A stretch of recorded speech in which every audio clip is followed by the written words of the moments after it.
Assalamualaikum warahmatullahi wabarakatuh. Kita bertemu kembali dalam sesi kedua ini tentang strategic leadership and system thinking dalam setting rumah sakit.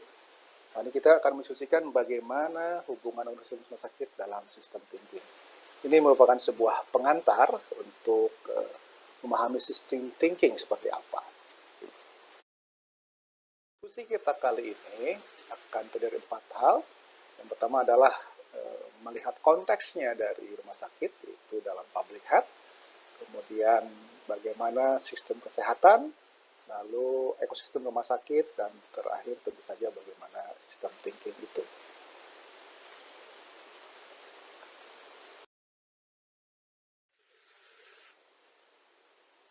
Ya. Nah, kalau teman-teman melihat kembali tentang definisi public health, maka prinsipnya apa sih? Public health itu adalah sebuah upaya yang dilakukan oleh negara seharusnya, ya, jadi populasi dalam waktu besar itu namanya negara, yang tujuan akhirnya adalah memberikan sebuah jaminan bahwa masyarakat itu hak hidupnya bisa terpenuhi untuk bisa sehat dan berumur panjang. Jadi itu prinsipnya, sehat dan berumur panjang, dan ini bisa dilakukan oleh siapapun, bisa berkontribusi. Dan tentu saja, karena dalam kehidupan itu ada ancaman, ada masanya kita sakit, itulah pelayanan rumah sakit masuk sebagai sebuah komponen penting dalam public. Nah, dengan pendekatan sistem, kita bisa lihat bahwa hasil akhir memang kita harapkan tercegahnya penyakit, harapan hidup yang meningkat, kemudian aktivitas fisik dan mental kita yang jauh lebih sehat, serta efisiensi pelayanan.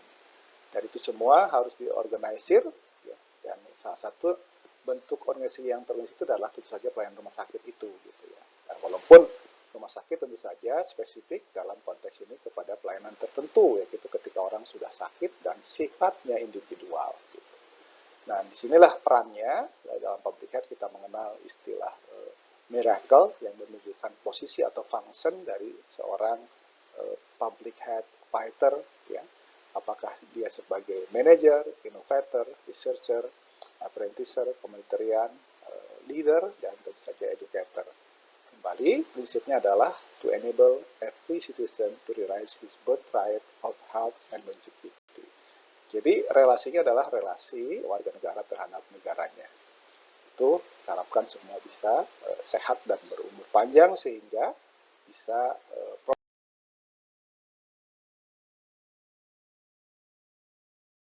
produktif.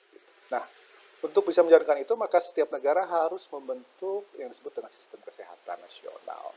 Dan SKN kita pada tahun 2012 sudah jelas ya, di dalam sistem kesehatan nasional itu ada dua pelayanan atau upaya kesehatan, yaitu upaya kesehatan masyarakat, yang ini sifatnya pendekatan kepada masalah secara umum, dan upaya kesehatan perorangan, dan disinilah peran rumah sakit itu.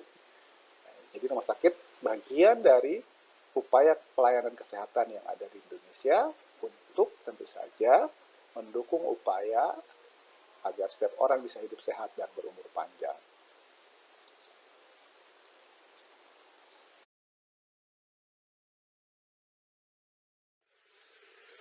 Nah, kalau kita lihat fungsi dari rumah sakit, ya, pada dasarnya kan kita mengelola rumah sakit itu mengelola apa sih?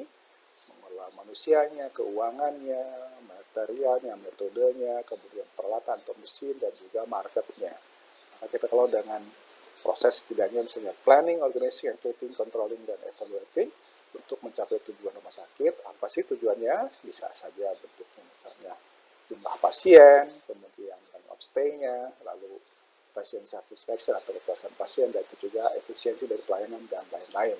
Itu semua harus dikelola dengan baik, dan tidak hanya dari aspek internal karena ada eksternalnya termasuk pasien yang akan menyampaikan berbagai cerita tentang apa yang dia dapat dari pelayanan rumah sakit kepada pasien lain dan kepada juga koleganya, keluarganya, dan lain-lain.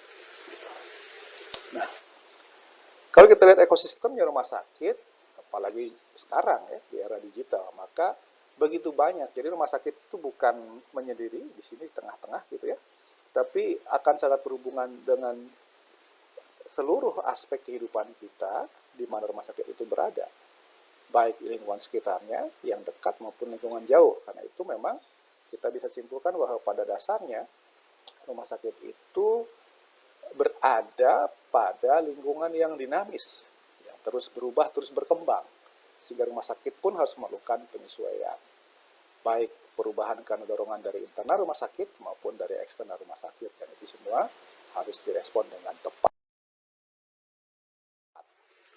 Jadi kalau kita lihat memang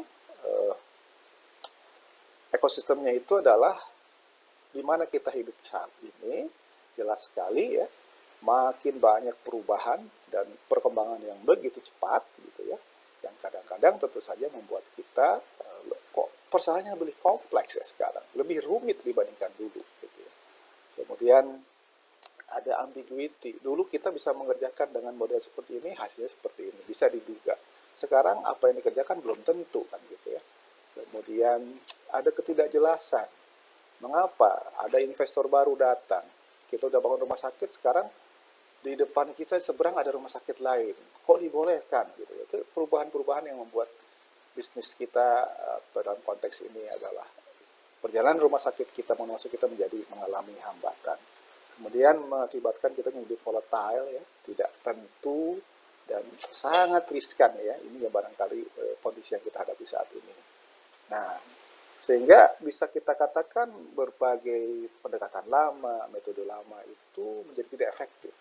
Kita mesti berpikir apa yang pas ke depan gitu ya.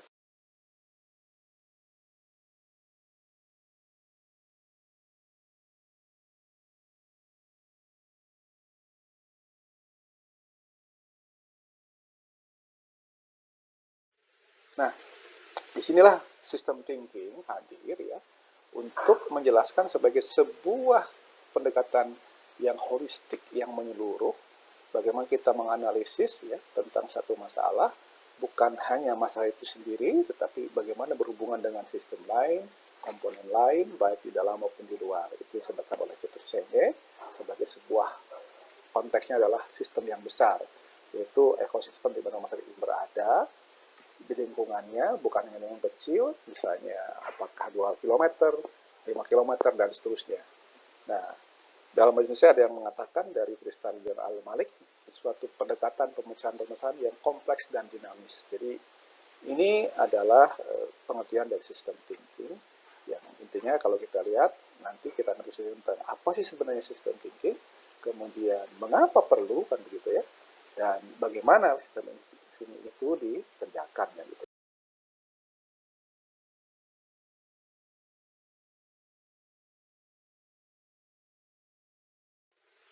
Nah, selanjutnya saya ingin meminta teman-teman untuk silahkan menonton dua video singkat berikut. Ini hanya ada yang satu 5 menit, yang satu lagi sekitar 8 menit.